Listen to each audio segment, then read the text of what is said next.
C'est parti.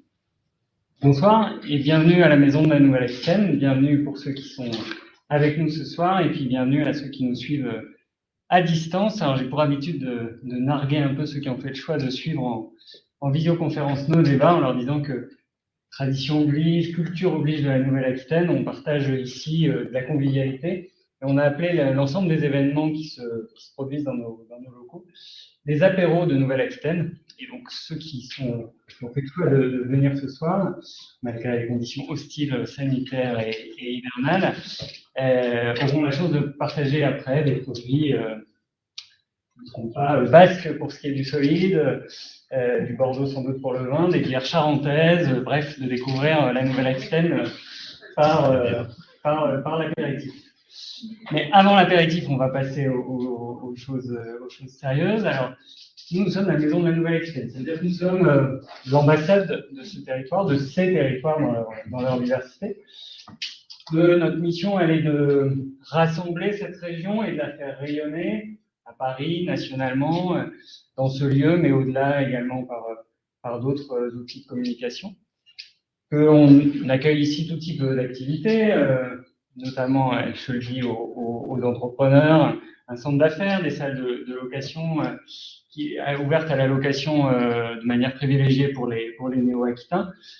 Tout un tas d'événements, de rencontres qui permettent de faire rayonner cette région. Et puis, une ambassade, ça a besoin d'ambassadeurs. Quand on veut travailler sur l'attractivité, on essaie évidemment de mobiliser tous ceux qui sont attachés à cette région, qu'ils soient encore en région, aujourd'hui à Paris. Parmi les ambassadeurs, évidemment, nous, ça nous a paru une évidence, les alumni, les anciens étudiants des formations néo-aquitaines, qui soient passés par une université, une grande école dans la région. On se dit c'est qu'ils ont forcément apprécié leur passage dans ces territoires et qu'on a envie de faire durer, qu'ils soient jeunes alumni ou un peu plus anciens dans leur parcours d'enseignement supérieur.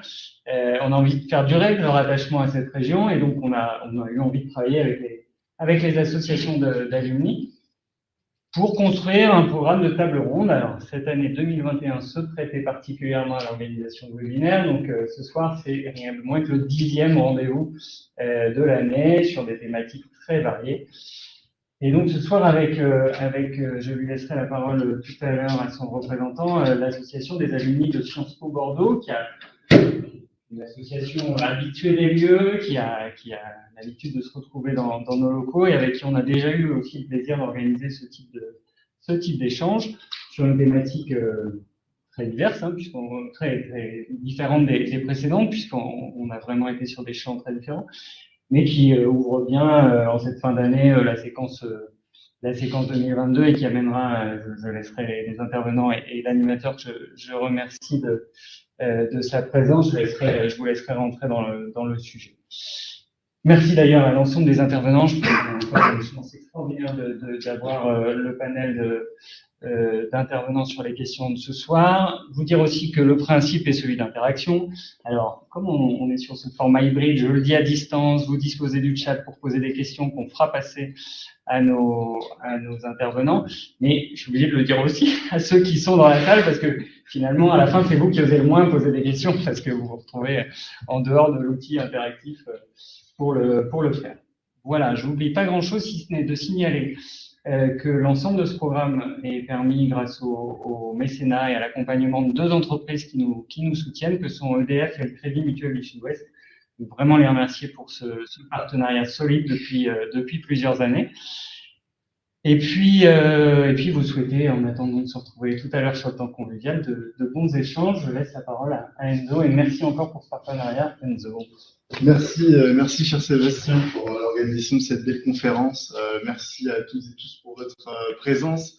Redire à Sébastien tout l'attachement que tient à l'association Sciences Po Bordeaux Alumni, à ce partenariat que nous avons avec vous, rendu possible également grâce aux investissements de la région Nouvelle-Aquitaine. Merci à Madame Fidel pour sa présence ce soir, qui la représente. Merci à nos super intervenants d'avoir effectivement répondu présent malgré le contexte pour cet événement. Nous croyons fortement en tant qu'alumni effectivement aux liens qui perdurent à travers ce lieu et à travers les conférences qui sont organisées ici. tradition oblige et enseignement Hilpien oblige, il ne pouvait pas être fait autrement qu'organiser une conférence où les sciences sociales, dans leur sens large, soient mises à l'honneur ce soir. Il nous a semblé tout à fait intéressant de convoquer deux éminents chercheurs de notre microcosme, notamment bordelais, pour ce qui concerne Vincent qui diverge, à travers effectivement cette conférence qui permettra de décortiquer leur ouvrage sur la jeunesse et la démocratie.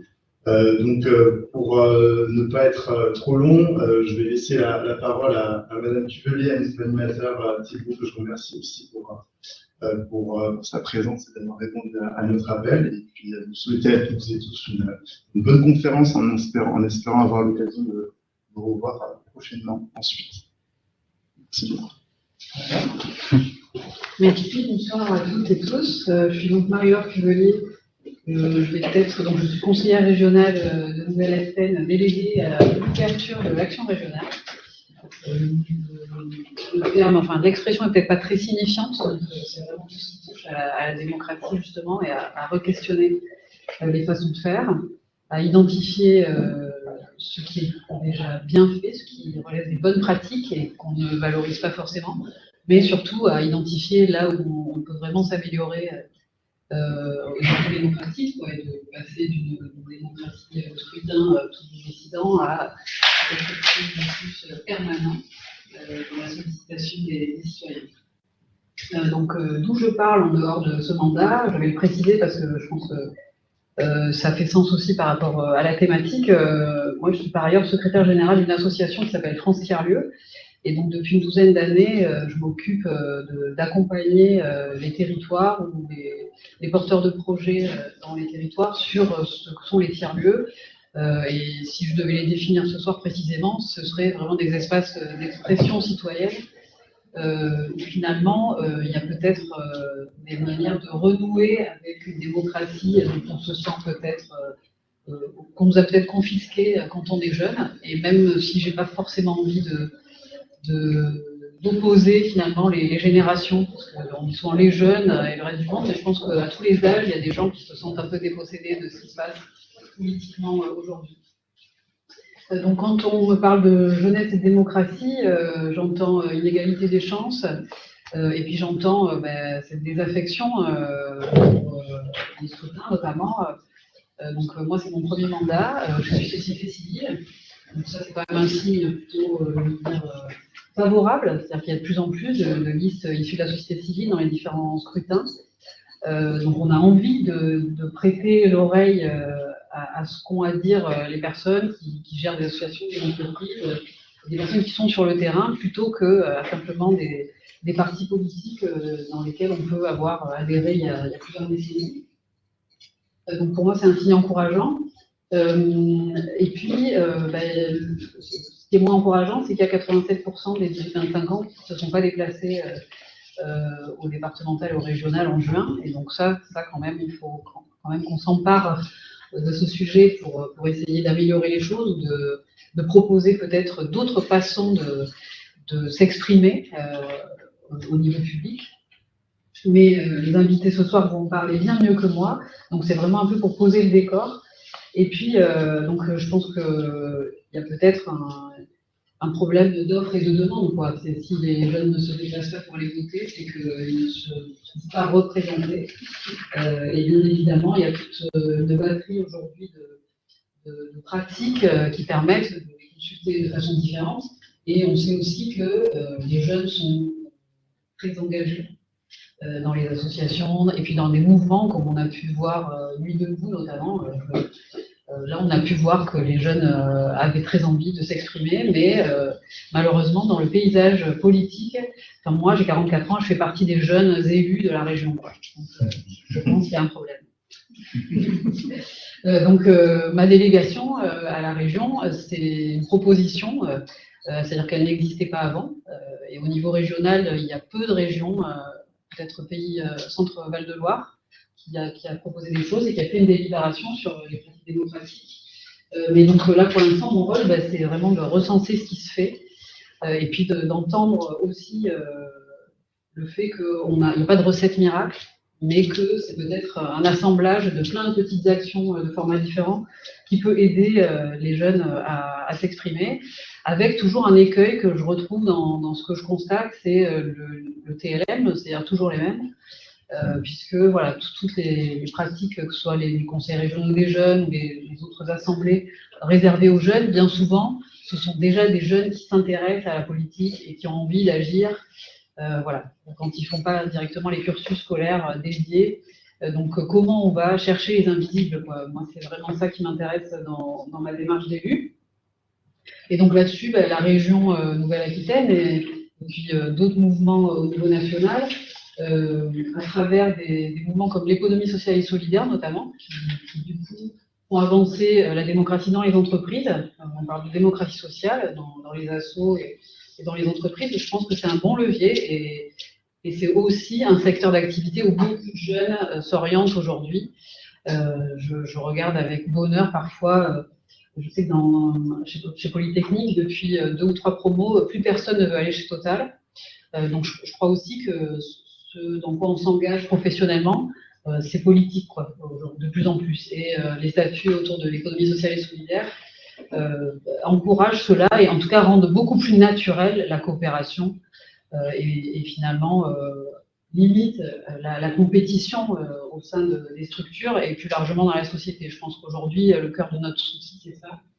Mais je ne serai pas plus longue et je vais laisser les spécialistes en débattre. Donc, merci. J'ai une autre question quand même. Je ne sais pas si elle sera traitée, mais finalement, qu'est-ce que vous feriez si vous étiez élu avec la capacité à bouger les choses? Parce que moi, dans ma démarche de m'engager politiquement, c'est que je me suis dit, ok, t'es dirigeante de structure de l'ESS et tout, c'est des bons moyens de le faire. Mais aujourd'hui, le système, ça reste un système de scrutin, ça reste des personnes qui sont pour beaucoup issues des mêmes cursus, des mêmes parcours scolaires. Et donc, si on ne diversifie pas ce paysage d'élus, ça ne changera pas. Il n'y a aucune raison que ça change. Ceux qui y sont n'ont pas envie que ça change. Faut participer. Voilà, donc au-delà de la diversité et des façons d'amener les jeunes à voter, c'est aussi comment leur dire, mais c'est ici que ça se passe et qu'est-ce qui vous empêche de franchir cette marche? Voilà, moi j'ai mis 44 ans à la franchir, j'espère que certains d'entre vous n'attendront pas ce temps-là. Et donc je laisse la place au débat, bon débat et je suis ravie d'assister à ces échanges. Merci à vous pour ces quelques mots. Vaste programme, hein. Qu'est-ce que vous feriez si vous étiez élu? Voilà, pour en débattre ce soir avec nous, je remercie tous nos intervenants. Je vais vous présenter. Vincent Thibaudet, bonsoir. Bonsoir. Vous êtes professeur des universités à Sciences Po Bordeaux, co-auteur de Génération désenchantée, Jeux des démocraties, paru à la documentation française en février dernier. À vos côtés, Laurent Lardeux, bonsoir. Bonsoir. Vous êtes aussi co-auteur de ce livre, Génération désenchantée, avec 6 autres auteurs, hein. On va les mentionner tout à l'heure. Vous êtes chargé d'études et de recherche à l'INJEP. L'INJEP, c'est l'Institut national de la jeunesse et de l'éducation populaire. Que je ne me trompe pas dans mes acronymes. Jusqu'ici, tout va bien. Voilà. Christelle Audois, bonsoir. Bonsoir. Vous êtes directrice générale adjointe du conseil départemental de la Gironde, chargée du portefeuille de la jeunesse et de l'éducation. Du sport et de la vie associative. Essentiellement. Et on va en parler ce soir aussi, parce que ça fait partie de la singularité. Sandrine Martin, bonsoir. Vous êtes directrice enseignement supérieur et jeunesse à l'AFEV. Alors l'AFEV, c'est l'association de la Fondation étudiante pour la ville. C'est ça. Et enfin, Emmanuel Pérez, bonsoir. Bonsoir. Pas de souci, vous êtes tout à fait excusé. Vous êtes déléguée interministérielle à la jeunesse et directrice de la jeunesse, de l'éducation populaire et de la vie associative. Ça. Alors, je me retourne vers vous, Vincent Thibaudet et Laurent Lardeux, pour évoquer ce livre passionnant, qui foisonne d'exemples et d'analyses. Tout d'abord, est-ce que vous pouvez nous présenter ces travaux qui se basent sur, je crois, une enquête valeur, qui est quelque chose de très conséquent, qui date de 40 ans maintenant. Oui, tout à fait. Voilà, 40 ans. C'est la première enquête, la première vague, la première édition de l'enquête date de 1981. Et donc, tous les 9 à 10 ans environ, on a nouvelle édition de l'enquête qui est renouvelée avec certaines batteries de questions qui sont conservées et puis d'autres qui sont renouvelées pour s'ajuster aussi aux nouvelles questions de société qui peuvent se poser.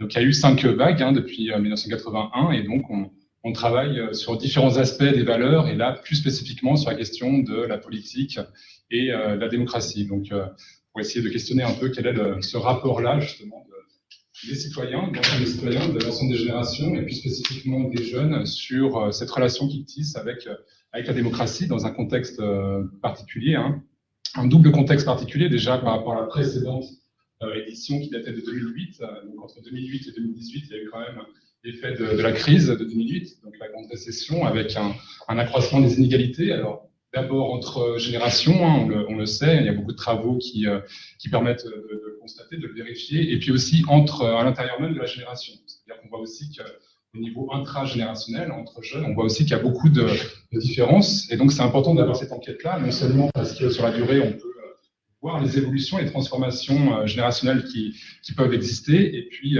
aussi parce qu'on peut, déjà il y a aussi une dimension européenne, donc on peut comparer aussi les différents pays européens entre eux, et puis après il y a un suréchantillon de jeunes, donc ce qui permet aussi d'aller plus précisément dans cette jeunesse qui est multiple, et si elle est multiple, il faut avoir une enquête solide, rigoureuse, pour justement aller voir plus finement ce qui caractérise cette jeunesse, les différences qu'il peut y avoir au sein de cette jeunesse, et puis notamment sur la question du rapport à la politique.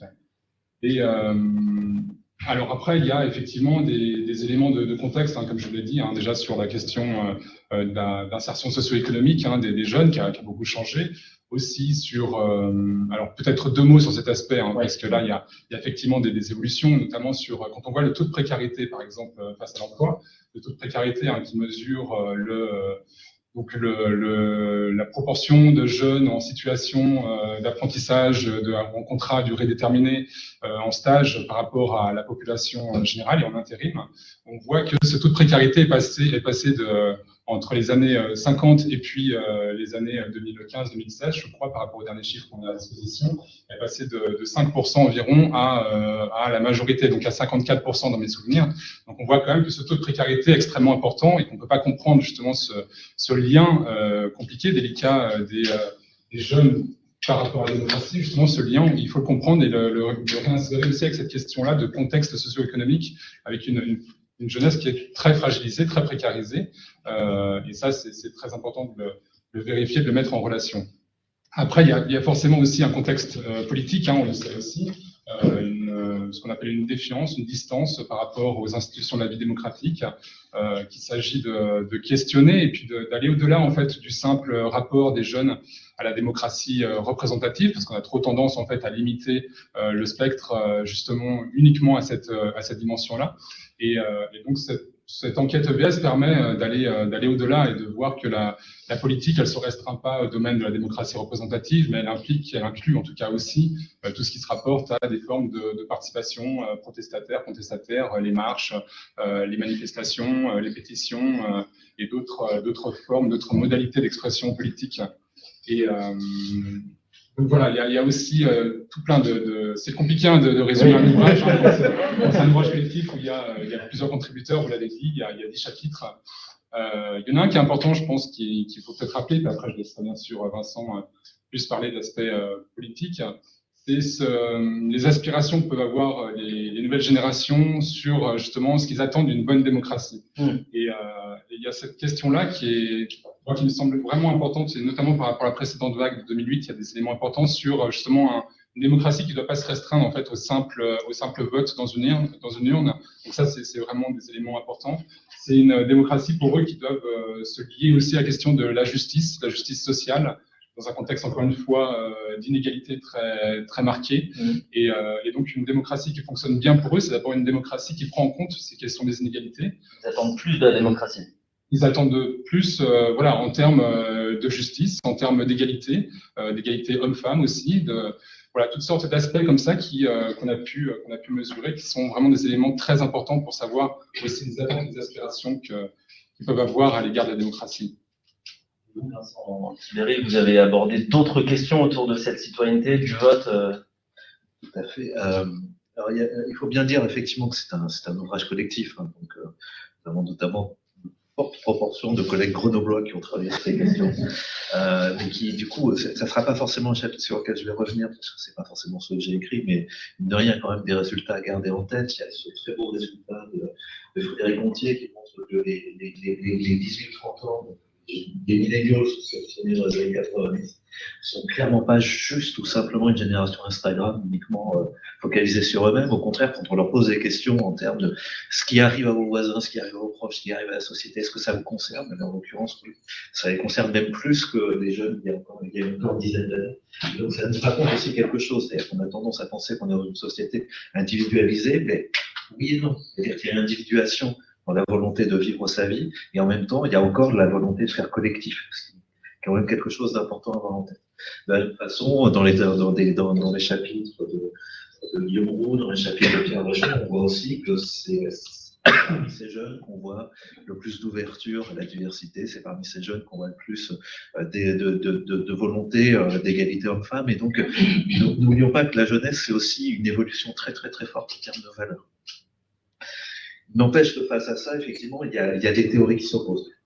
Il y a la théorie de la déconsolidation démocratique qui voudrait que aujourd'hui, les générations récentes, les post-baby boomers, les millennials, seraient moins attachés à la démocratie, et donc ça pourrait être un vrai souci, à ceci près qu'on a tendance à oublier que le terme démocratie est polysémique, et que peut-être que ces vieilles générations, ces boomers qui privilégient la démocratie, privilégient peut-être une démocratie très particulière, une démocratie représentative, centrée sur la verticalité, sur les élus, etc. De l'autre côté, on a aussi des théories plus positives.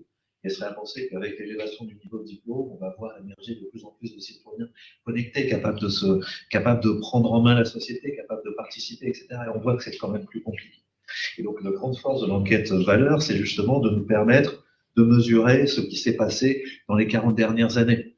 On a, dans la première vague de l'enquête, des gens qui, en gros, étaient jeunes dans les années 70. C'est pas la même histoire qu'être jeune dans les années 90, dans les années 2000, dans les années 2010. Et encore, l'enquête date d'avant le Covid. Imaginez que le Covid a récemment encore beaucoup. Et ce qui est assez intéressant, c'est de constater qu'en fait, quand on mesure les différents rapports à la politique, rapports aux institutions, nos capacités de se mobiliser, etc., l'histoire est plus compliquée que celle qu'on attendait. C'est-à-dire qu'on constate qu'effectivement, plus une génération est récente, et c'est pas qu'une question d'âge.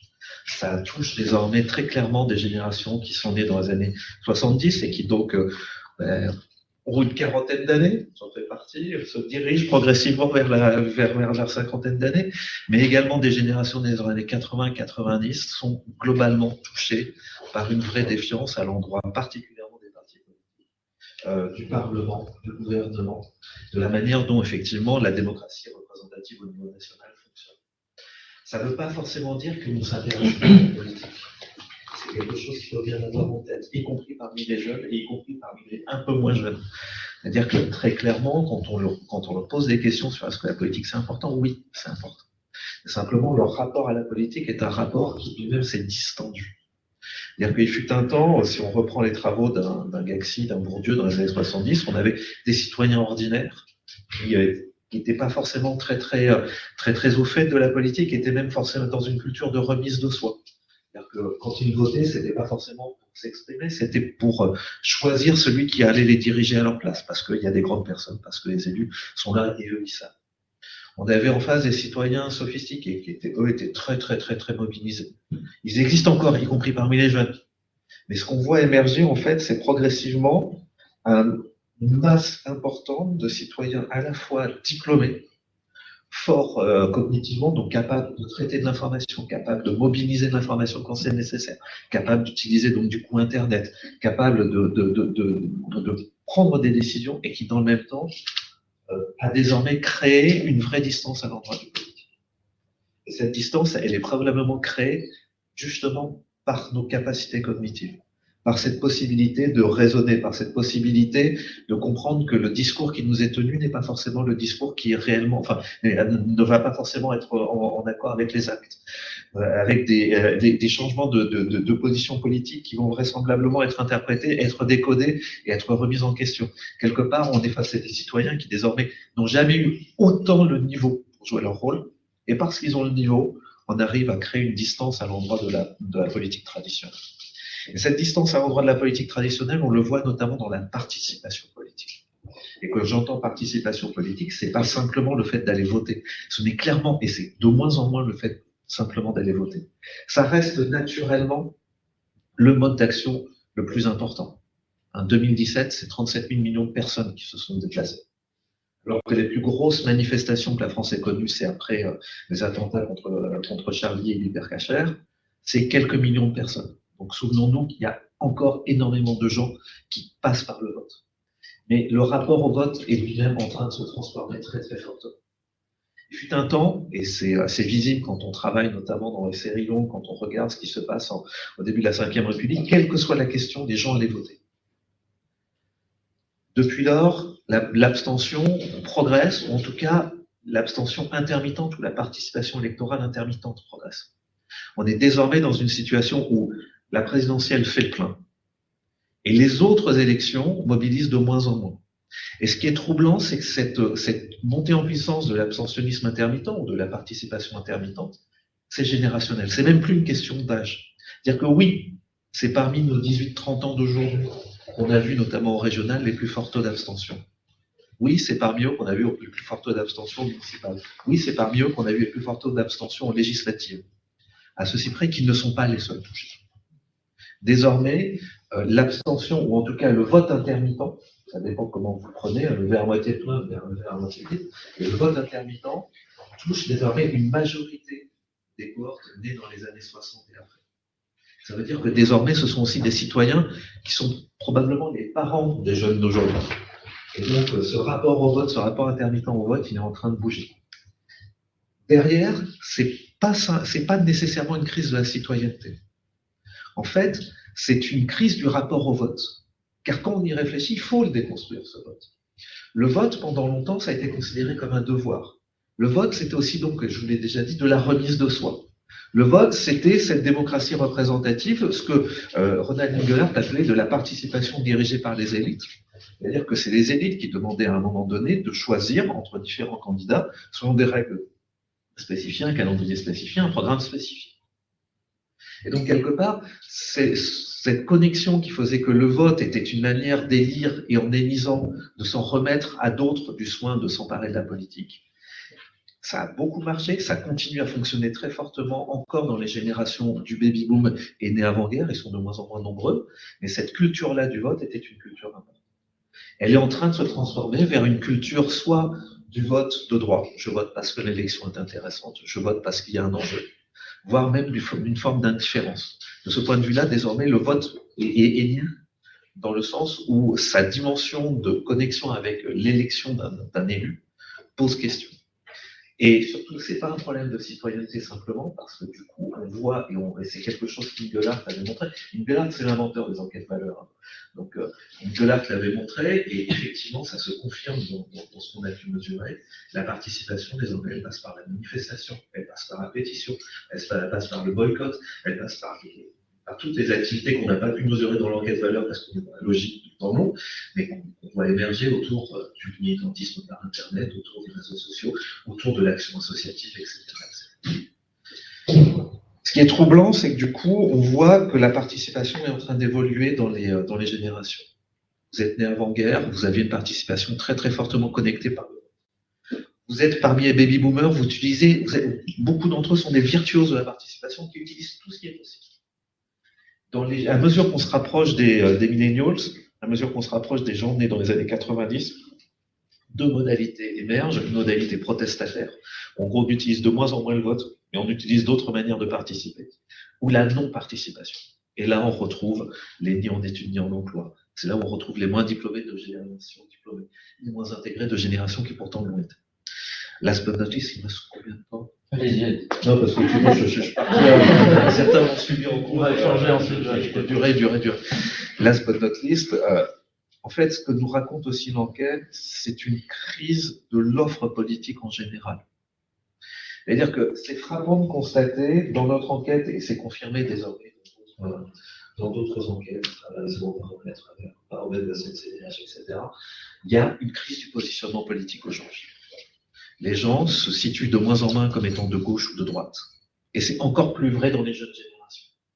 Les gens se situent de moins en moins face à des partis. Et en France, on ne sait pas. Aux États-Unis, on demande aux gens s'ils s'identifient à un parti. En France, c'est de quel parti vous vous sentez le plus proche ou disons le moins éloigné. Donc il y avait déjà un lien par défaut, quoi. Mais même ce lien par défaut est remis en question. Désormais, la première réponse, c'est n'a pas de parti. Et c'est encore plus vrai dans les jeunes générations. C'est-à-dire qu'on est à près de 1 jeune sur 2 qui ne désigne plus de parti. Et quand je dis il ne désigne plus de parti, ce n'est pas simplement les anciens partis, ceux qui ont été dégagés en 2017, ce n'est pas simplement les Républicains et le Parti Socialiste. C'est aussi les nouveaux, c'est aussi LREM, c'est aussi le Rassemblement National, même si on peut contester le terme nouveau sur le Rassemblement National, c'est aussi LFI, c'est aussi ELV. Et c'est pas parce que ces générations n'ont pas de valeur. Quand on leur pose des questions sur la redistribution, de l'État, l'immigration, la place des femmes dans la société, la peine de mort, le rôle des chômeurs, etc., ils ont des valeurs. Simplement, ces valeurs très fortes qui traversent, qui travaillent ces générations, ne débouchent plus sur un positionnement politique.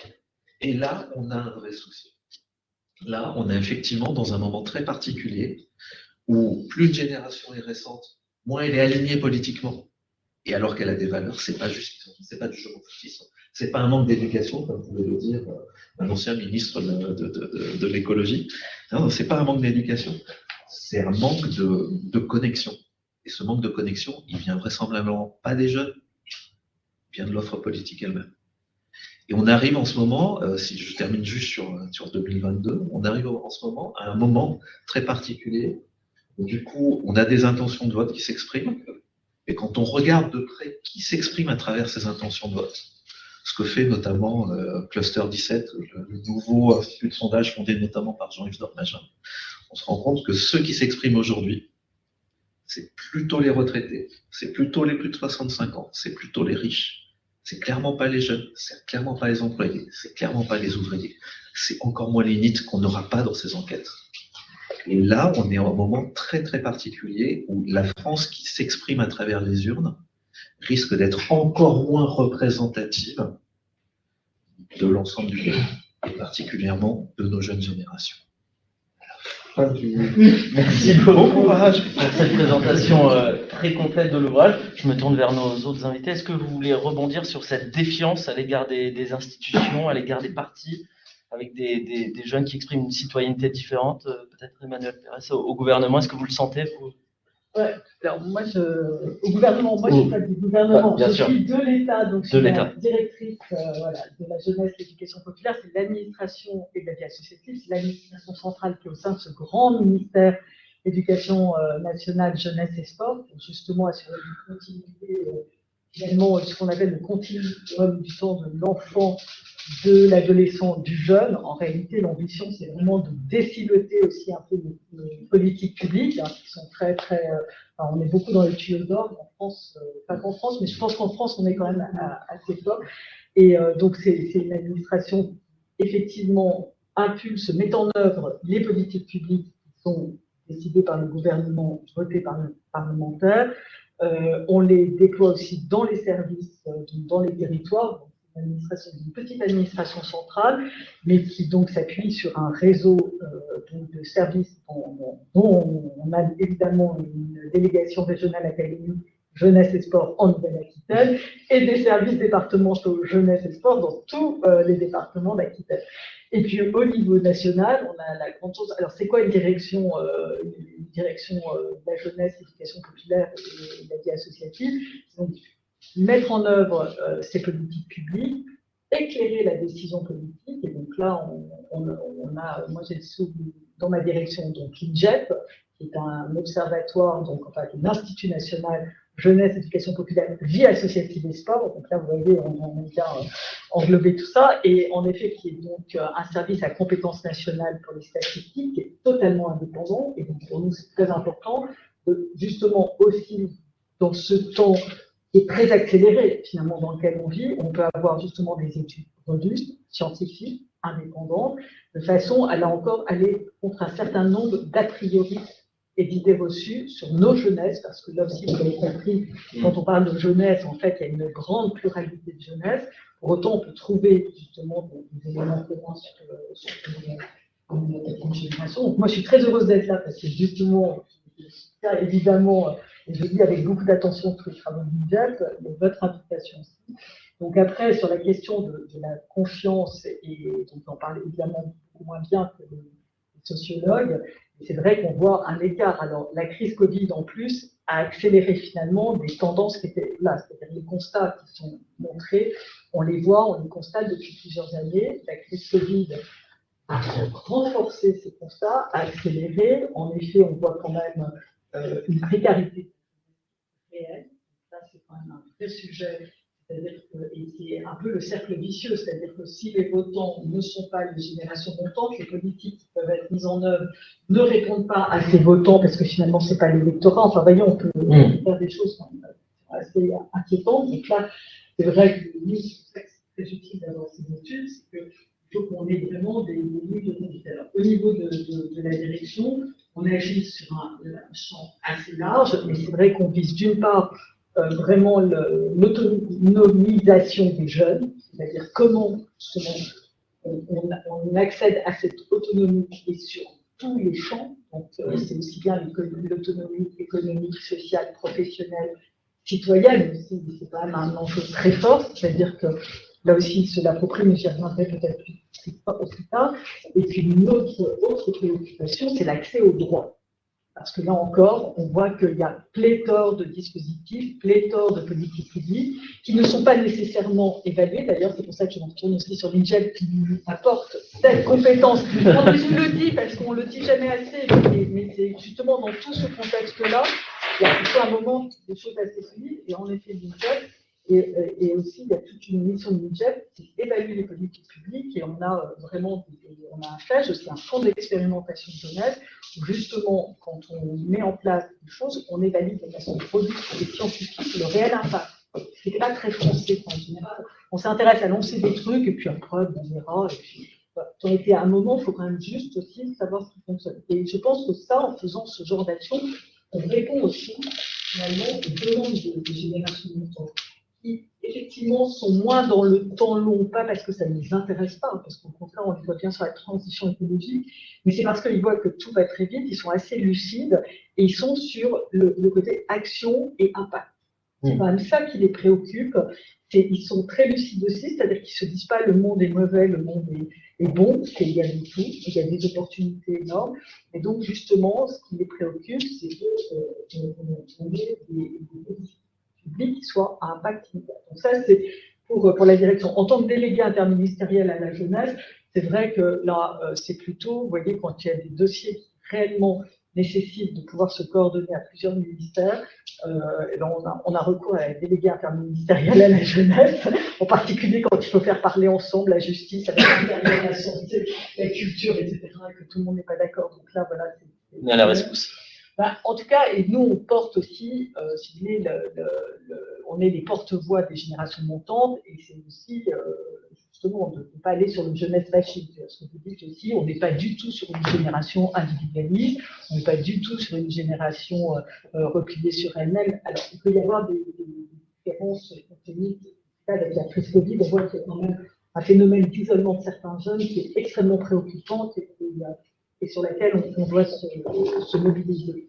Mais donc, voilà. Alors, sur le constat, parce que j'ai déjà oublié votre question, pardon. Non, c'était sur la défiance.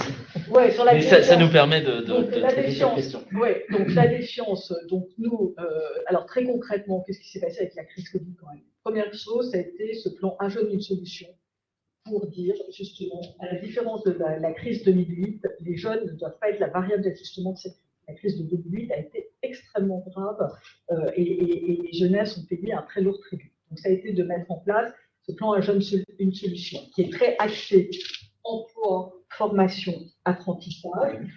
On a quand même, nous, justement, poussé aussi sur l'engagement, on a poussé davantage de missions de service civique, je dirais aussi sur l'engagement, des postes FONGEP, alors là aussi c'est des subventions, mais en fait des postes dans des associations de financement. Et ça a été aussi de développer une plateforme qui n'est pas qu'un outil de com, c'était également de se dire comment on rend cette information la plus accessible possible pour les jeunes. Donc, je ne dis pas qu'on a réussi, je ne dis pas que le chemin est long et que les tuyaux ne font pas, là encore, tout le travail d'accompagnement des jeunes. Mais c'était au moins de faire ce travail, de rendre les choses accessibles et puis surtout de mobiliser quand même des moyens conséquents. Ça, c'était la première chose. Nous, on s'est dit aussi, très concrètement, pour des jeunes plus jeunes, on a vraiment boosté des colos apprenantes. Quand je parle des colos apprenantes, c'est pas loin de la citoyenneté. Parce qu'en réalité, là aussi, on a vu un décrochage des colonies de vacances en France, avec finalement une mauvaise image qui est de dire les colos, finalement, pour les pauvres. Non, mais je l'ai fait courte, mais c'est un peu ça quand même. Or, d'abord, c'est très très grave quand on a un pays qui, justement, ghettoise finalement des populations, donc la mixité sociale est très importante pour que tout le monde justement progresse.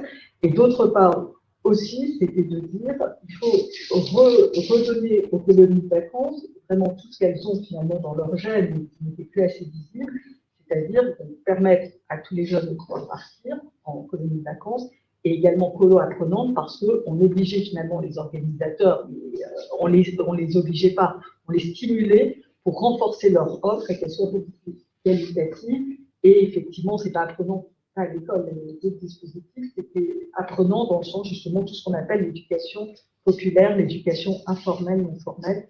Donc on apprend énormément avec les autres et par les autres. Et puis ensuite, on a évidemment aussi boosté, je l'ai dit, le service civique et toute la formation jeune, parce qu'au-delà de Un jeune, une solution, on a aussi un gros travail dans les territoires avec un réseau d'associations information jeunesse pour justement aller vers aussi pas attendre seulement qu'ils viennent, c'est vraiment avec des démarches assez intéressantes et qui viennent des territoires. C'est pas nous en centrale qui allons décider de ce qui est bon. Moi personnellement, je ne crois pas du tout. Nous, c'est on donne des impulsions, on donne des moyens, on incite pour que les choses se fassent. Et enfin, donc, sur la citoyenneté, justement pour travailler en fait cette défiance, on a mis en place vraiment, c'est la société d'engagement et en particulier le service national universel, qui est en fait une vraie politique publique pour l'engagement. Et donc, là encore, on est dans un continuum avec un moment phare qui est vers 15-16 ans, qui est le séjour de cohésion. Et là aussi, grande mixité pendant 12 jours avec hébergement de jeunes de tous les horizons, un programme assez exigeant et sur les thématiques qui les rassemblent. Donc, il y a d'abord une énorme séquence sur la cohésion du groupe, les temps démocratiques aussi qu'on peut travailler, la culture du débat. Et après, il y a aussi les thématiques, évidemment, égalité femmes-hommes, la résilience, la citoyenneté, avec c'est quoi la France, les droits et les devoirs, comment on y accède, qu'est-ce que la démocratie, qu'est-ce que la République, pour que chacun, en le vivant, c'est-à-dire une pédagogie active, puisse mesurer, souvent, et à 15-16 ans, pour nous, c'est ça l'enjeu, c'est pas à 25 ans, et même 15-16 ans, ça s'inscrit dans le prolongement de ce qui est fait à l'école, pour que justement, ils mesurent aussi tout ce qu'ils peuvent faire et que c'est leur affaire. Parce que c'est ça, je pense que la défiance, c'est aussi une distanciation. C'est de dire c'est votre affaire. Alors, on voit bien, ils se sentent très éloignés des partis politiques, même du gouvernement, de l'Assemblée nationale, du Sénat, etc. C'est justement de dire que c'est votre affaire et c'est à vous de l'approprier pour prendre toute votre place et pour faire évoluer les choses. Pour faire évoluer les choses, on sait, avec votre matrice de valeurs qui a évolué. Qui a vraiment évolué. Je pense qu'il y a vraiment, là encore, il faut entendre ça. Et donc, voilà. Pardon, je suis trop loin. Non, pas de souci. Aucun problème. Il fallait détailler aussi ce dispositif. Combien de jeunes en 2021? Alors, 2021, 15 000 jeunes en séjour de cohésion. Après, on leur demande, dans l'année qui suit, de s'investir sur leur territoire avec une mission d'intérêt général auprès des collectivités locales, des associations. Ils sont dans l'action et ils voient aussi que le fait de s'engager leur permet de comprendre tout ce que ça leur apporte et de donner ce que c'est leur rapport. Et ensuite, c'est la mission d'engagement volontaire, parce que le vrai engagement est volontaire.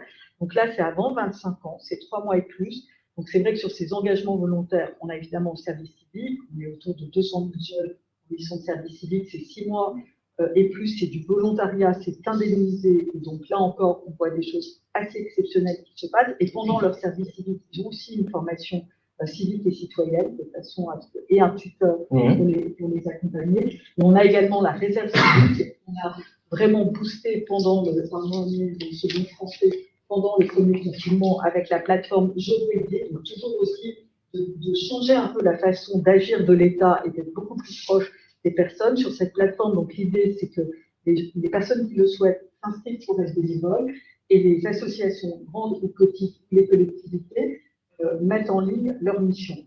Sur cette plateforme, plus de 400 000 bénévoles et 50% moins de 30 ans. Donc moi, quand on me disait les jeunes, de rien, ils ne s'intéressent pas aux autres, à 50% sur la plateforme, c'était des jeunes qui, pendant le confinement et après le confinement, sont mobilisés dans des actions plus ponctuelles. C'est vrai que c'est là où on voit qu'il y a tout. Et c'est là où c'est intéressant, c'est qu'on voit bien qu'ils sont mobilisés sur des actions ponctuelles, parce que dans l'efficacité, je dois avoir un impact immédiat. Et moi, je le fais. Transition écologique, intergénérationnelle, soutien scolaire, même d'aller distribuer aussi les repas, etc. Vous voyez, ils sont dans l'action immédiate. Et puis également des engagements. Et tout le parcours SNU, l'enjeu, c'est justement d'en faire des citoyens vraiment actifs, en tout cas de leur donner le goût, parce que ce dont on s'est rendu compte aussi, comme vous le disiez, l'accès à l'engagement est inégalitaire. En fait, vous vous engagez pour l'intérêt général. Si vous êtes dans une famille, il y a de l'engagement, déjà. Si vous êtes rencontré des personnes qui vous incitent à le faire, et donc, sinon, vous avez des idées reçues si vous êtes l'objectif, c'est en tout cas de donner à voir, de faire vivre cette possibilité d'engagement, et de façon à ce que les jeunes se rendent compte que justement, ils prennent toute sa place, on fait une société qui ne s'appuie pas, mais réellement, concrètement sur sa jeunesse. C'est-à-dire que là aussi, c'est une jeunesse qui veut des preuves, pas que des promesses et des mots, ils veulent du sens, ils veulent des actes. Donc c'est vrai que peut-être que la défiance est terminée là-dessus, elle est peut-être aussi fondée sur un certain nombre de promesses ou de messages qui sont dits, mais la réalité ne correspond pas. Et c'est pour ça qu'on se dit qu'il y a les enjeux socio-économiques très importants, et après le sens aussi de l'action et de l'action. Et c'était eux qui décident des actions, c'est pas à nous de leur dire ce qu'ils sont à faire. Voilà aussi ce qui est un vrai travers de la société. On veut toujours décider pour eux. Ouais, et en fait, ils sont assez grands pour décider tout seuls. Il faut leur donner les outils pour le faire et leur donner l'espace, enfin en tout cas à eux de le prendre, mais en tout cas il faut laisser un peu d'espace. Si on ne laisse pas d'espace pour le prendre, ça peut se faire que dans la violence. C'est pas forcément ce qu'on veut et c'est pas forcément ce qu'ils veulent, même s'ils peuvent être dans des oppositions. Et c'est encore, c'est aussi les générations plus anciennes à réellement se remettre en cause. Et quand elles disent que les jeunesses sont importantes, c'est d'apporter la preuve. Sandrine Martin, Christelle Audouin, est-ce qu'il faut laisser de l'espace aux jeunes pour leur permettre d'exprimer cette citoyenneté, justement? Peut-être pour revenir, je vais essayer d'être synthétique. Sur la thématique de la défiance, moi je pense que c'est un élément très important, puisqu'il peut y avoir une défiance violente, on l'a vu de manière très importante dans ces derniers mois, même dernières années, mais il y a aussi une défiance sur le fait de se dire j'ai envie de faire partie de la société, j'ai envie moi aussi d'agir et j'ai pas envie d'attendre que l'offre politique change et qu'elle soit en adéquation avec ce que j'attends. Donc on a aussi alors moi je parle évidemment d'un prisme qui est particulier, hein. La FEF, c'est 77% de filles qui s'engagent à l'université, qui ont 20 ans, qui font des études, voilà, ils sont plutôt très inclus, et qui, alors pas forcément très riches, hein, beaucoup de métiers à la FEF, 40%, mais qui se disent, bon, bah, je fais un peu ce qui était dit tout à l'heure, je vais aller voter, c'est un devoir, c'est un droit en France, c'est moins mauvais des modèles politiques, donc nous, ils vont voter à 70%, ce qui est énorme. Par rapport à ce qu'on peut voir sur le reste de la jeunesse. Par contre, ils disent aussi qu'ils s'engagent pour ne pas subir la situation. Et donc, beaucoup d'engagement. Là, on l'a vu pendant le confinement, une hausse très, très forte de l'engagement des étudiants, là, pour revenir sur les idées reçues que vous évoquiez. Alors, les jeunes ne faisaient pas la fête pendant le Covid, ils s'engageaient énormément Et ça a été très, très flagrant. Enfin, en tout cas, nous, sur nos activités, on a eu un pourcentage d'augmentation d'activité, alors même qu'on n'était plus sur une fac parce qu'elles étaient fermées, qui a été très important et qui continue. Donc ça, c'est un élément aussi assez notable. Là, pour vous donner un ordre d'idée, si tout va bien, on arrivera à 18 000 étudiants mobilisés cette année.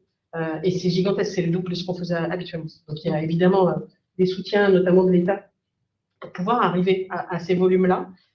Mais si les étudiants n'avaient pas envie de s'engager, ils ne s'engageraient pas. Là, en l'occurrence, ils s'engagent énormément. Et ça, c'est un élément, moi, je trouve, alors parce qu'il y a un point d'interrogation sur Génération désenchantée. Moi, j'insiste forcément sur le point d'interrogation. C'est qu'à un moment donné, on a certes des jeunes qui sont défiants. Alors là, je redis, hein, je parle du prisme d'une petite partie de la population jeune, mais quand même est importante dans ce qu'elle peut donner à voir dans les médias et autres, parce qu'elle est très active, qui certes a un problème avec l'offre politique, mais fait de la politique, s'engage, par contre a du mal à transformer son engagement en, on va dire, en vote. Alors certes, nous ils votent, mais je ne sais pas ce qu'ils vont voter.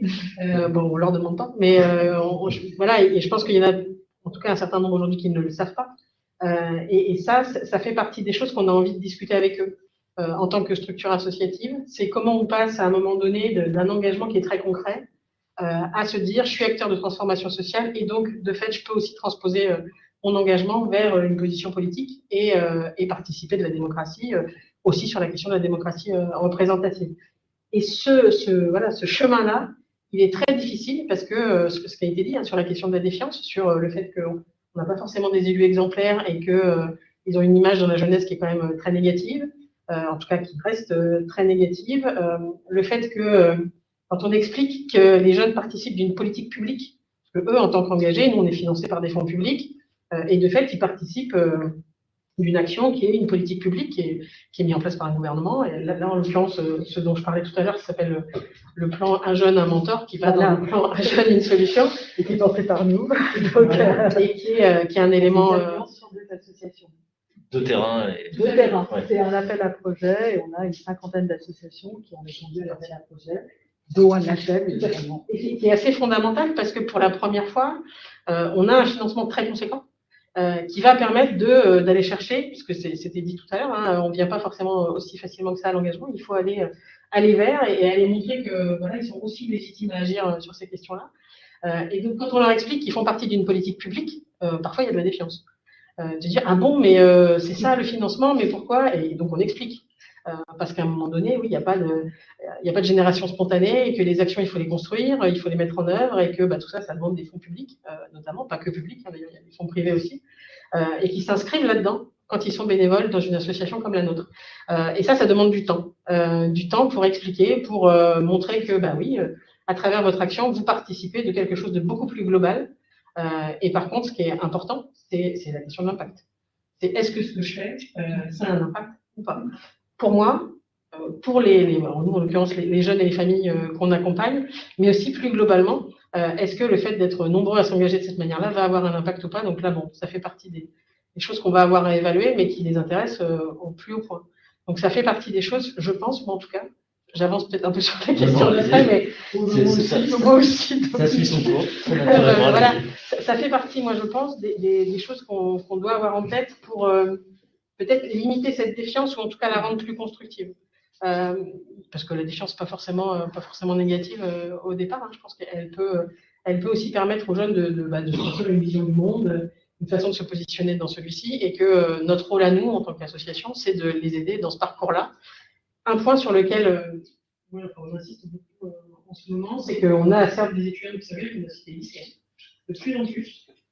L'engagement est de plus en plus tôt et pour le coup, je pense qu'il faut l'accompagner de plus en plus tôt et le permettre. Ce qui était dit, c'était alors non pas à dire il faut s'engager et voilà, et on pensait que ça va passer tout seul, mais faire en sorte de le reconnaître, de reconnaître leur place dans la société avec cet engagement et de le valoriser. Aujourd'hui, on a une loi égalité qui date de 2017 qui était censée permettre notamment à tous les étudiants de valider leur engagement dans leur cursus, qui est très très peu utilisé, et qui pourtant est un bon moyen, en tout cas nous on l'a constaté, de légitimer et de créer des espaces pour les étudiants qui sont ou les jeunes les plus éloignés de l'engagement, de leur dire, mais toi aussi tu peux essayer, regarde, c'est dans ton emploi du temps, ça serait valorisé.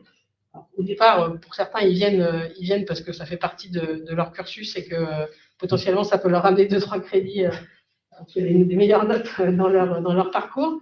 Et puis après, c'est notre rôle à nous de faire en sorte de leur montrer que ça peut aller plus loin et puis de prolonger le parcours, soit vers du service civique, soit vers d'autres types d'engagements. Et là, pour le coup, la question de la citoyenneté, de la démocratie prend tout son sens au-delà du vote, mais permet de construire le chemin pour aller jusqu'au vote et jusqu'au choix un peu construit au moment des élections.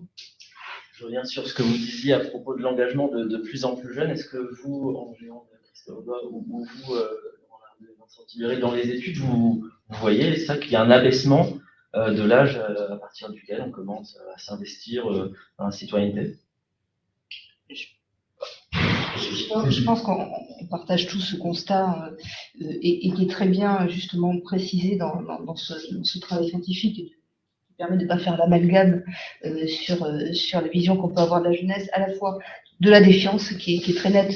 On parle vis-à-vis du vote, mais on pourrait transposer aussi cette analyse sur le regard porté sur les partis politiques, sur les organisations syndicales, etc. Donc à la fois de la défiance et en même temps de l'engagement.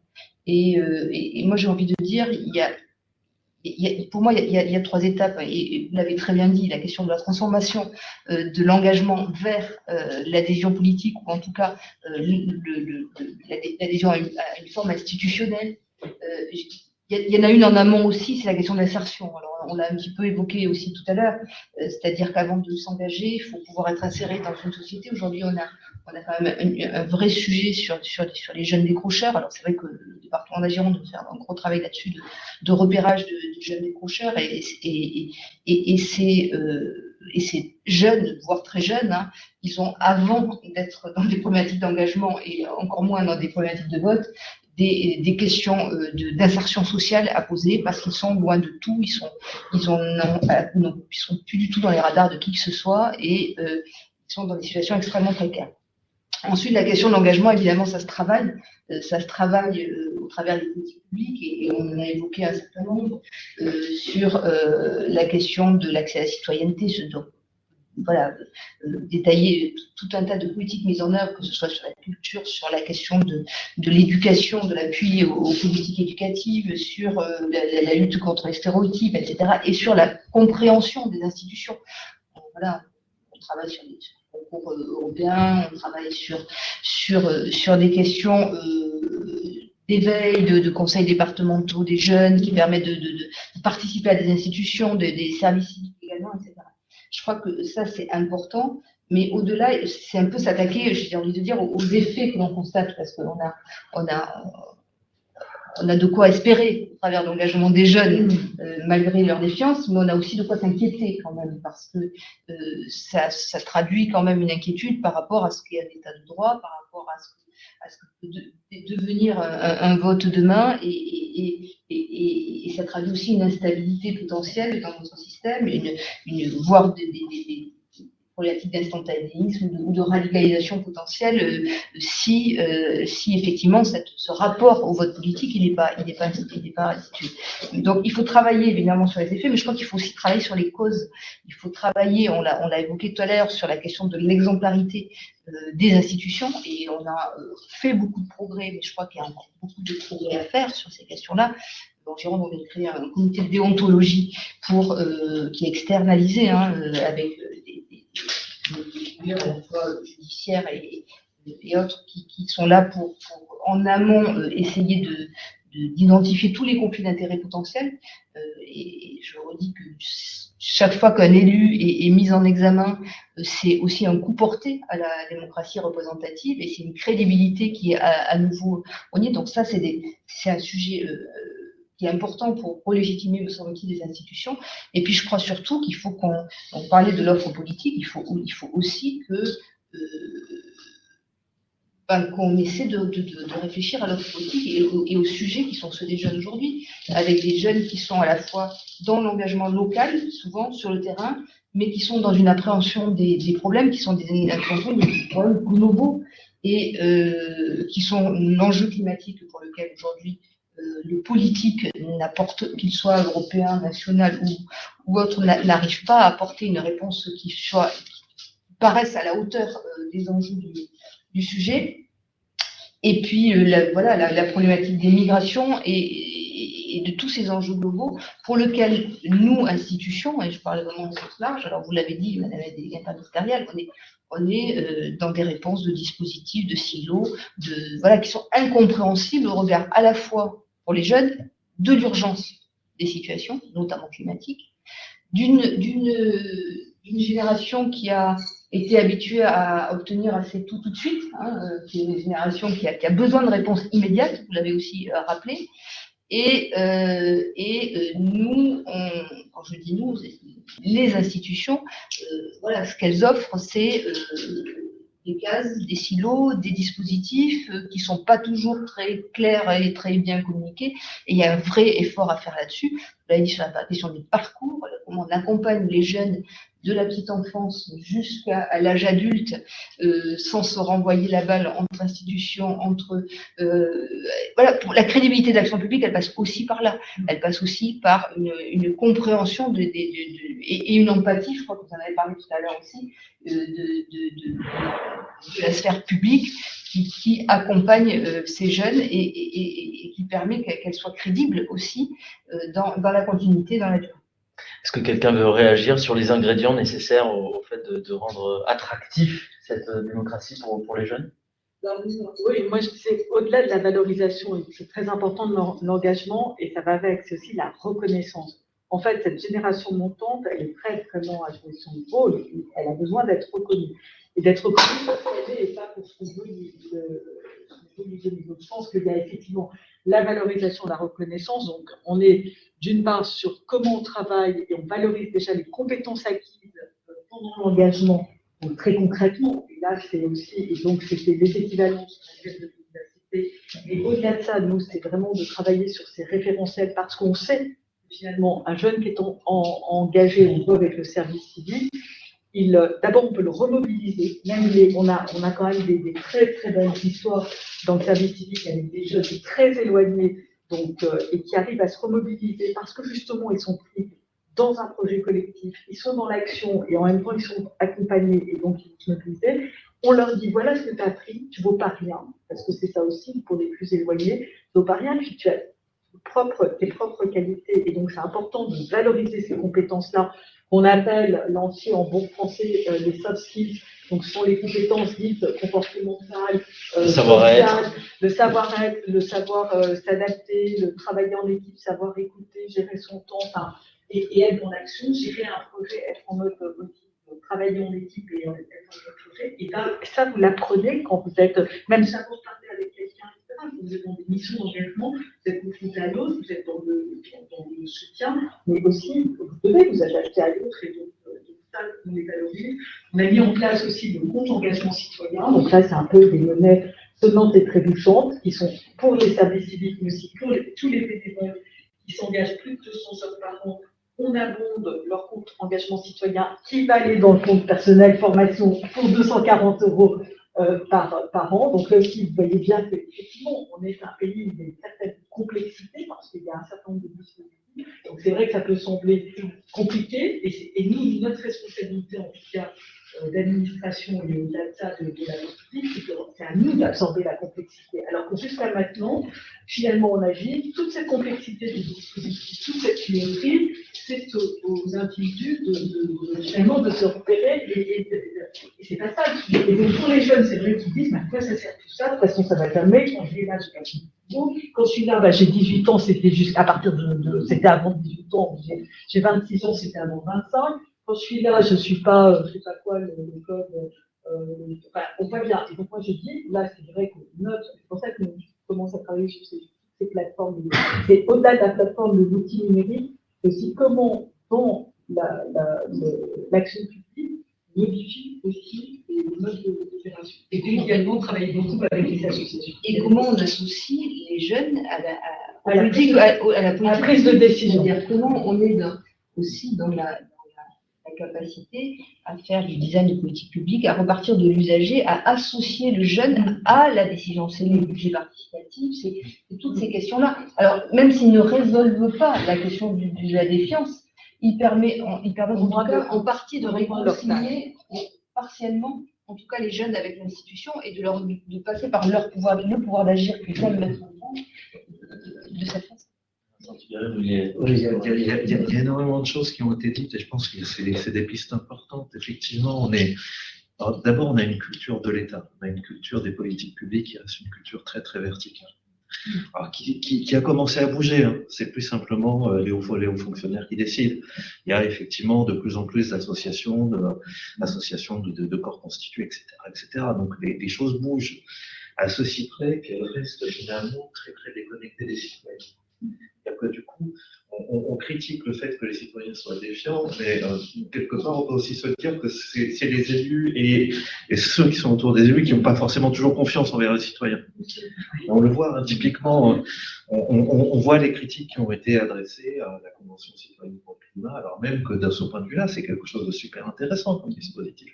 Effectivement, alors il y avait quelques jeunes, hein, c'était pas un dispositif spécial jeune, mais vraisemblablement que si on avait des politiques publiques dessinées sur ce mode-là, en termes de convention citoyenne, avec des jeunes, alors pas tous les mêmes, ça c'est un enjeu, il y aurait vraisemblablement de l'expertise, il y aurait vraisemblablement de l'association, parce que, encore une fois, on est face à des citoyens qui ont jamais été autant capables de jouer leur rôle. C'est aussi ça notre paradoxe français. Or, effectivement, se pose quand même la question du tous les mêmes. J'aime bien ce TLM. Parce que du coup, effectivement, que ce soit le service national universel, on est sur quelques milliers de jeunes, donc c'est des jeunes qui avaient envie d'y aller. La FEV, c'est effectivement des jeunes filles qui ont envie de s'engager, etc. Et en fait, on se rend compte que la vraie difficulté, c'est d'aller au-delà de ceux qui ont déjà quasiment le prix, quoi, qui ont juste besoin de plus en plus. Et donc là se pose une des vraies questions sur des politiques publiques qui permettent d'aller au-delà justement des jeunes les plus accrochés. Parce que des jeunes accrochés, de rien, quand vous regardez aujourd'hui les dossiers Parcoursup, et le nombre de gens qui, au sein du lycée, hors du lycée, ont effectivement un parcours d'engagement, c'est super intéressant. À ceci près qu'on peut aussi se dire, il y a tous ceux qui n'ont pas ce parcours-là. Notamment, il y a quand même des inégalités sociales de temps. S'engager l'été, par exemple, mais quand vous êtes obligé de payer, d'aller castrer du maïs dans le sud-ouest, d'être dans les colonies de vacances, non pas pour en profiter, mais parce que vous avez besoin d'argent et que vous êtes animateur. Après, tout ça, ouais, non, mais tout ça nous raconte aussi quelque chose, hein, des difficultés sociales dans lesquelles on est aujourd'hui. Et donc, du coup, parler de l'évaluation, effectivement, quand on regarde différents travaux qui montrent bien que la défiance qu'on constate chez les jeunes Français, on ne la constate pas forcément chez les jeunes Danois, chez les jeunes Suédois, et y compris parmi ceux qui, a priori, sont plus éloignés, ne sont pas les gagnants du système. Donc c'est quelque chose qu'on a pu effectivement constater, que mon collègue Tom Chevalier a pu constater, effectivement, il y a des politiques publiques qui permettent d'aller sortir des ni en études ni en emploi, et leur permettre de gagner cette confiance et leur permettre également d'être des citoyens. Et ces politiques, elles passent notamment, non pas par le contrôle, mais par l'autonomisation. Fournir les moyens à chacun de se réaliser et pas forcément les contraindre.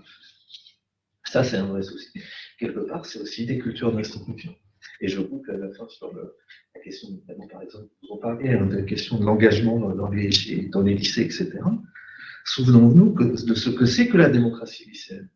C'est quoi la démocratie lycéenne? Est-ce que les lycéens ont vraiment complètement le droit à la parole et au débat, y compris sur des questions qui renvoient à la vie de leur établissement, qui renvoient à des questions d'égalité homme-femme, qui renvoient à des questions sociales, qui renvoient à des questions d'insertion d'un lycée dans un territoire. Et ça, mine de rien, on est aujourd'hui dans un système qui a encore du mal dans ces lycées, donc là, au contact direct d'un grand nombre de jeunes, hein, mais non pas que pas loin de 80% d'entre eux passent par les lycées. L'apprentissage qui fonde la citoyenneté, c'est encore une fois un apprentissage de la verticalité. Il faut quand même bien voir que dans d'autres systèmes, je pense à l'Autriche, hein, les lycées, il y a beaucoup plus de débats. Je pense à la Finlande, les lycées, il y a beaucoup plus de débats, il y a beaucoup plus. On apprend la citoyenneté par le débat, là où on est encore dans une société qui reste là aussi, qui a tendance à vouloir canaliser les jeunes, pas forcément les laisser s'exprimer. Ça, c'est un vrai souci. Peut-être une précision sur le SNU. Hein. C'était 15 000 en 2021, 50 000 en 2022.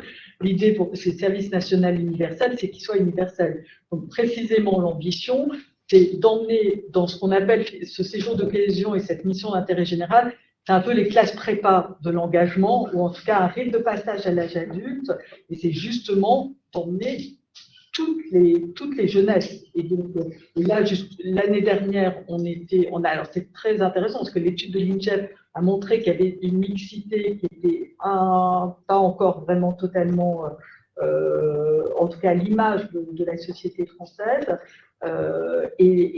Donc là, on s'y est attaché parce qu'on s'est rendu compte que pour des questions d'agenda, on n'avait pas les lycéens professionnels.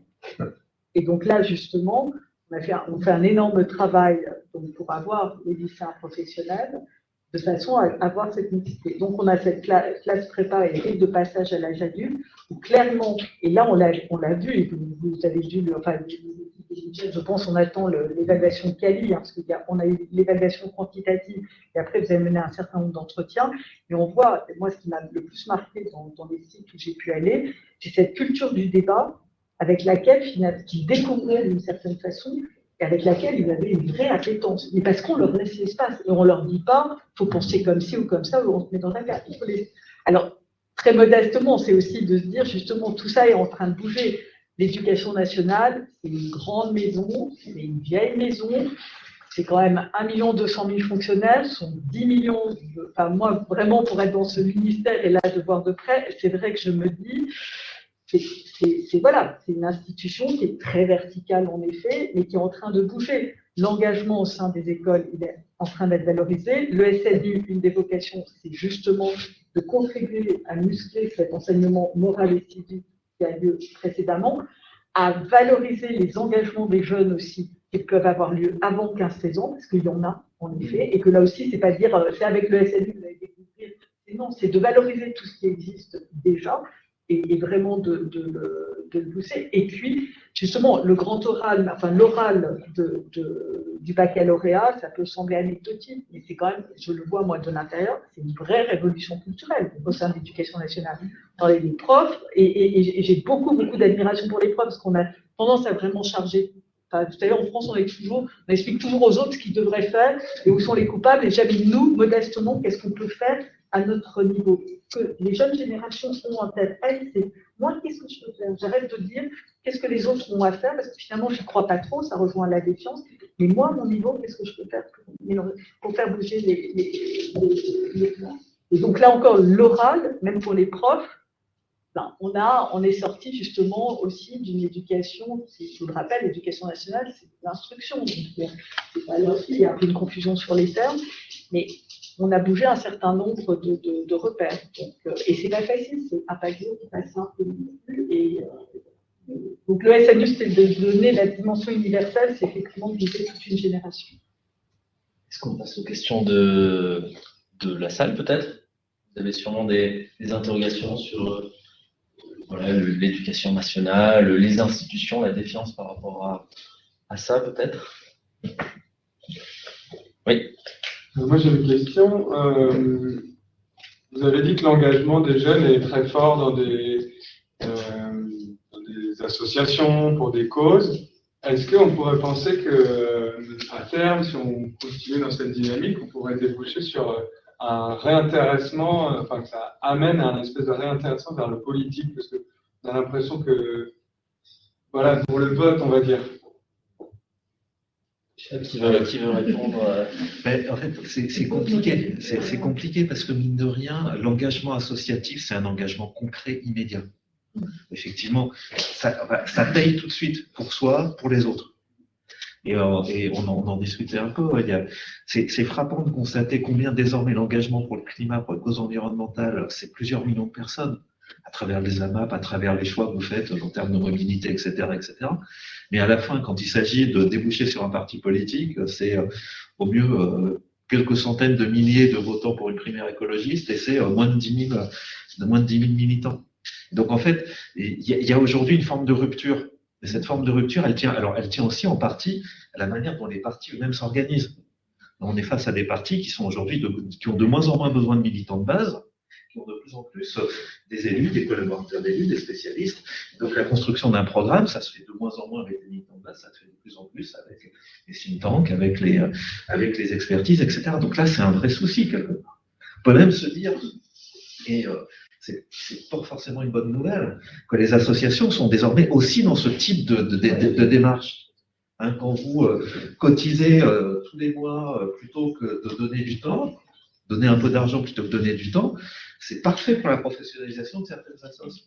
Et donc, du coup, on peut se demander dans quelle mesure la technicisation de l'action associative, comme la technicisation de l'action de l'association, enfin, de l'action politique, ça aboutit pas à laisser les citoyens de côté là où effectivement on aurait besoin de plus de citoyens. Voilà. Sandrine Martin, par rapport à la distance aux politiques, vous le voyez, est-ce que c'est un gros mot, le politique, pour les jeunes qui sont... Nous, le premier truc qu'on leur explique en formation, c'est qu'ils font de la politique. Non pas au sens partisan du terme, mais qu'ils ont fait un choix de société en s'engageant à la FEB. Et qu'en faisant ce choix, ils font de la politique et voilà, ils ont des valeurs et ils les mettent en action et ils choisissent un modèle de société. Donc souvent, ça les choque un peu au début. Et puis, le temps passé et la discussion leur montrent que oui, de fait, ils en font sans le savoir, de la politique. Et pour le coup, ça, c'est vraiment intéressant parce que je vais vous donner un exemple assez criant. On a beaucoup d'étudiants en ce moment qui s'engagent sur la question de la démocratisation de l'enseignement supérieur, avec tout ce qui est sur Parcoursup, il y a aujourd'hui un vrai débat sur les questions d'orientation. Et donc, on a beaucoup d'étudiants qui disent, nous, on veut bosser avec vous sur les lycéens, les collégiens, pour leur dire qu'on a fait, nous, un parcours, on n'est pas forcément des étudiants très riches, qu'on n'était pas forcément super bons à l'école, mais quand même, aujourd'hui, on réussit nos études à l'université. Donc, on a un projet comme ça qui s'appelle Démo Campus, où on fait participer des étudiants pour expliquer leur parcours et échanger avec des collégiens, des lycéens et leurs familles sur comment on peut aller à la fac qui est en fait juste à côté de chez eux. Et ça, typiquement, c'est un vrai engagement, une vraie question sur la question de l'égalité, de l'accès à l'université, à l'enseignement supérieur, la poursuite d'études, parce qu'on ne fait pas que ça vers l'université, c'est aussi vers des formations professionnelles et l'apprentissage. Et en même temps, c'est les mêmes qui ne vont pas voter aux élections universitaires. Parce qu'on parle d'élections, mais il y a des élections très concrètes là qui se passent en ce moment pour le gros là, et où il y a, je crois que le dernier chiffre que j'avais vu, c'était 3%. C'est par Internet maintenant, donc c'est simple. On va voir comment ça évolue, mais pour le coup, on est sur... et pourtant, il y a alors très peu, là aussi, on a un problème d'offre, je pense, en face, comme on a un problème d'offre politique au niveau national. Moi, j'ai regardé les professions de foi d'un certain nombre de structures, et en fait, cette idée-là, elle est portée, parce que voilà, depuis longtemps, la question de la démocratisation de l'enseignement supérieur est très présente chez un certain nombre de syndicats étudiants, mais pas concrètement. Et de fait, quand on dit, regardez, là, par exemple, sur l'élection universitaire, il y a telle liste qui porte un peu cette idée-là, ils ne font pas la transposition. Pour eux, c'est comment on fait nous directement à un moment donné. Et il y a assez peu ce côté comment je transfère mon engagement concret et les valeurs que je porte dans une transmission, on va dire, enfin, en tout cas une représentation. Et ça reste quelque chose de très difficile. Et un dernier exemple de petit exercice qui était assez drôle, j'intervenais dans un INSPE, qui s'appelait l'UFM. Et on avait fait bosser les étudiants sur les propositions, c'était la dernière élection, c'était en 2017, sur les propositions éducatives des différents candidats aux élections présidentielles. Et on ne leur avait pas dit qui... donc, ils ne savaient pas qui était le candidat derrière les propositions. Et assez majoritairement, c'est la candidate du Front National qui a eu la majorité des voix des étudiants qui étaient futurs enseignants. Et quand on leur a dit ce qu'ils avaient choisi, ils étaient assez choqués.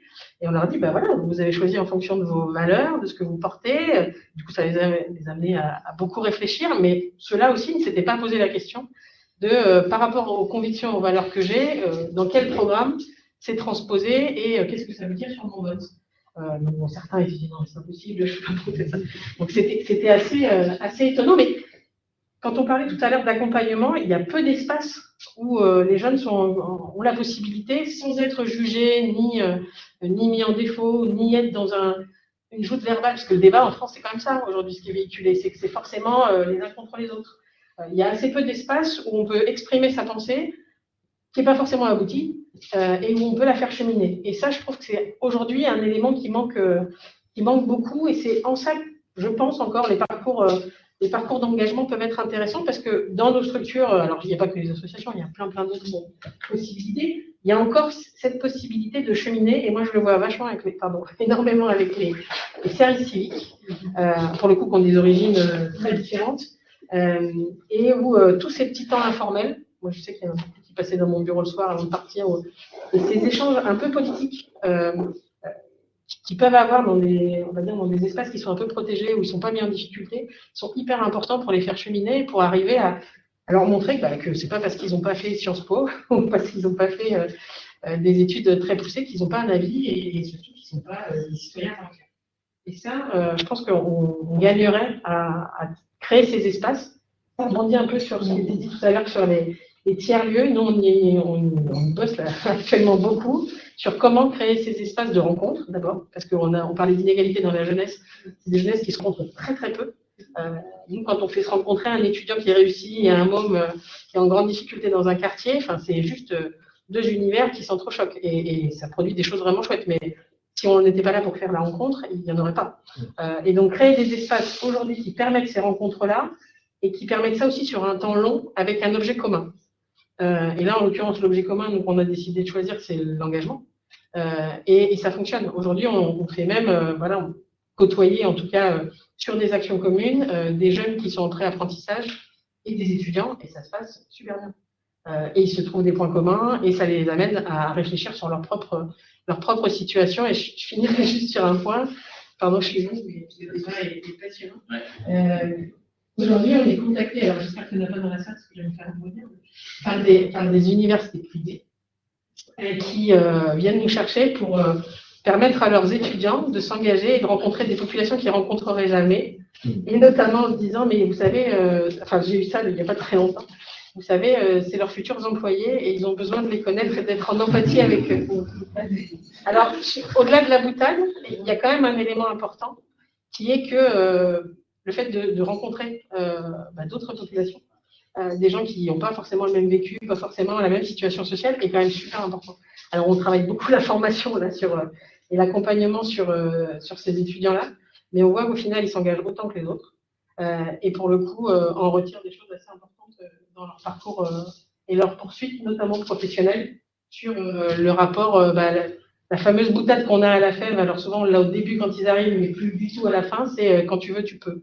À la FEV, on démontre maintenant que ce n'est pas si simple. On arrive. Oui. Juste une petite question, je ne sais pas combien de temps il nous reste, Sébastien. Il va falloir passer au mot de conclusion. D'accord. Elle sera vraiment très rapide, mais c'est pour faire le lien avec ce que vous disiez, Madame Martin, sur l'expression. Vous avez parlé du Front National. Je vous pose un petit peu la question qui fâche, mais pour mettre un petit peu les pieds dans le plat aussi du futur qui nous sera réservé sur le temps court ou un peu plus long. On arrive à l'année dans une année 2022 qui va être vraiment cruciale dans notre électoral. Vous parlez du Front National, donc avec ça, c'est aussi le sujet d'expression de partis qui sont un peu minoritaires, mais qui sont un peu moins minoritaires maintenant, et qui ne sont pas forcément bien représentés dans le système représentatif qu'on a. Donc, Quick, par exemple, une sorte de proportionnel aux élections. Moi, la question globale que je voulais poser à nos invités, parce qu'on n'a pas forcément aussi entendu de choses sur le système politique dans sa globalité, peut-être une 6e République ou une nouvelle constitution. On fait le constat, effectivement, une fois de la participation de la jeunesse, qui préfère faire celui de l'inadaptation de notre système représentatif. Comment le changer? Est-ce que vous avez peut-être une ou deux pistes ou deux propositions à donner? C'est très difficile à comprendre, mais ça permettra à chacun de nos invités de dire un mot sur cette 6e République. Et moi, je compléterai votre question qui va complètement dans le même sens, en disant aussi, finalement, est-ce que introduire une dose plus importante de, j'ai envie de dire, démocratie directe, on l'appelle comme on veut, pour regarder des exemples qu'on peut avoir, permet de raccrocher les citoyens à la question de la représentativité, ou est-ce que c'est complètement décorrélé? Donc il y a la question de la proportionnelle, il y a la question de la démocratie directe dans très peu visité en France, sa place dans mais dans le système politique, quoi. Comment on pourrait faire bouger les curseurs? Est-ce qu'on a des exemples de pays qui y sont parvenus, quoi, en fait? Un sacré chantier, très peu de temps. Donc, Ça peut faire des conclusions. Oui, hein, voilà, dans- c'est ça. Ça va être notre conclusion. C'est un truc tout bête, mais effectivement, le problème en France, c'est que voter, c'est élire. Dans d'autres démocraties, voter, c'est faire des choix. Donc, ça va être les référendums, ça peut être des référendums d'initiative citoyenne, d'initiative partagée, etc., etc. À ceci près, alors ça peut donner des trucs super intéressants. Hein. Aux US, ils ont voté sur le mariage homosexuel, la peine de mort, le salaire minimum, enfin des trucs pas inintéressants. Bon, à part qu'on a l'exemple suisse où du coup il y a tellement de référendums que du coup les gens votent de moins en moins, donc c'est un peu ennuyeux. On sait du coup que les citoyens veulent bien être citoyens, mais ils ne veulent pas être des citoyens à plein temps, ils ne veulent pas être des responsables politiques, hein, c'est pas leur job. Donc en fait, on voit bien qu'on est aujourd'hui dans des formes d'hybridation. Quand on regarde les travaux qui existent, mais dans certains cas, il faut réfléchir en termes de micro-public, c'est les conventions citoyennes. Mais tout le monde ne va pas forcément trouver que c'est bien les conventions citoyennes, surtout quand on n'y est pas.